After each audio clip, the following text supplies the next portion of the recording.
Voilà un premier problème sur les forces de frottement. Donc on nous dit qu'on a un bloc en bois qui est statique sur un autre morceau de bois, et que c'est un bloc de 600 grammes. Et on dit que la force de frottement statique qu'on a trouvée était de 3,8 newtons. Ok. Alors première chose à faire avant de répondre à quoi que ce soit, c'est déjà de faire un schéma.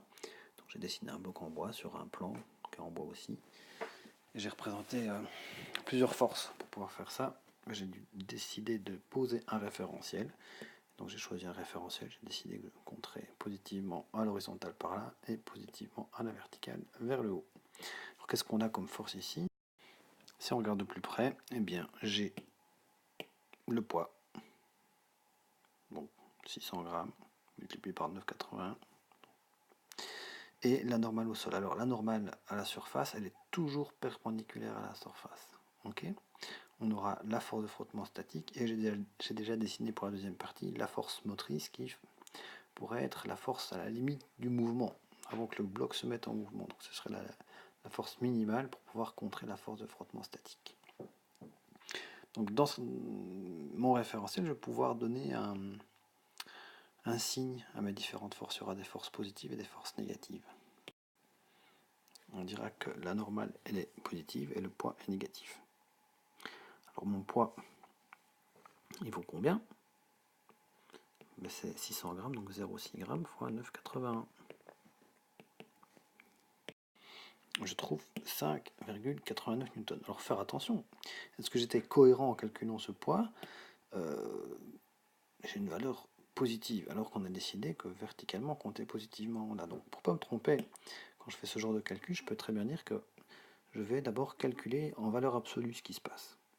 Et donc je prends toutes les valeurs en valeur absolue, et j'ai bien une longueur de vecteur, donc de G qui vaut 5,89. Donc si on voulait être correct, on écrirait que G c'est moins 5,89 vu le référentiel que j'ai choisi. Ok. Maintenant que je connais la valeur de G, si je regarde verticalement, ben mon corps il n'est pas en train de tomber, il n'est pas en train de décoller du plan non plus, donc il faudrait que N et G soient deux forces opposées pour qu'il n'y ait pas de mouvement vertical. Rappelez-vous un principe d'inertie, si verticalement il n'y a pas de mouvement, somme des forces verticales égale à 0. Du coup, la normale, elle vaut l'opposé de G, elle vaut 5,89 newtons positivement ici. Ok ? La force de frottement statique, on a dit qu'elle valait 3,8 newtons, mais elle est négative ici, donc moins 3,8 newtons. À l'horizontale, il n'y a pas de mouvement non plus, on est au repos, et donc il faut que la force de frottement statique soit opposée à la force motrice. Donc ici, la force du moteur ou la force qui tire sur le bloc. Donc on va dire que la force motrice est plus 3,8 newtons. J'ai bien somme des forces horizontales qui est nulle, somme des forces verticales qui est nulle. Bon. Donc quelle est la force nécessaire pour mettre le bloc en bois en mouvement? Peut-être dézoomer, ce sera bien. Mais la force minimale nécessaire pour mettre le bloc en mouvement, c'est la force motrice à l'horizontale qui vaut 3,8 newtons. Si je dépasse cette force-là, je dépasse la force de frottement statique et le corps se met en mouvement horizontal. Ensuite, on nous demande ceci. Quelle est la valeur du coefficient de frottement statique? Comment je vais pouvoir répondre à ça? Comme ceci. Le frottement statique, le coefficient de frottement statique, en fait, on me demande le mu, donc c'est une lettre grecque, mu s. Alors, dans quelle formule on voit mu s? On a dit que la force de frottement statique en valeur absolue est égale à la valeur absolue de la normale fois le coefficient de frottement mu s.